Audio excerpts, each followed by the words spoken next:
WhatsApp स्टेटसमुळे चोरीचा उलगडा झालेला आहे। जीवलग मैत्रीण निघाली चोर। विश्वासाचा गैरफायदा घेत दागिने चोरले गेलेत। पुण्यातील राजगुरुनगर मधील ही घटना समोर आलेली आहे। राजगुरुनगर शहरात मैत्रीच्या नात्याला तडा जाणारी घटना घडली आहे। शहरातील पडाळवाडी इथं राहणाऱ्या दोन मैत्रिणींचा एकमेकींमधील विश्वासाच्या नात्यावर उभ्या असलेल्या मैत्रीचा गैरफायदा घेत एका महिलेनं मैत्रिणीच्या घरातून लाखो रुपयांचे दागिने लंपास केल्याचा प्रकार उघडकीस आलाय।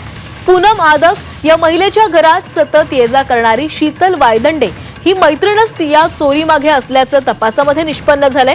अंगठ्या, टॉप्स, मंगळसूत्र, नेकलेस, कानातील झुंबे अशा विविध प्रकारचे मौल्यवान दागिने घरातून गायब झाल्याचं लक्षात येताच पीडित महिलेनं पोलिसांमध्ये तक्रार दाखल केली। या प्रकरणी राजगुरुनगर पोलिसांनी शीतल वायंदडेच्या बहिणींनी चोरलेले दागिने व्हॉट्सअप स्टेटसवर लावले होते आणि यावरून संशय बळावला। अखेर शीतल वायंदडे हिला अटक करण्यात आली आहे।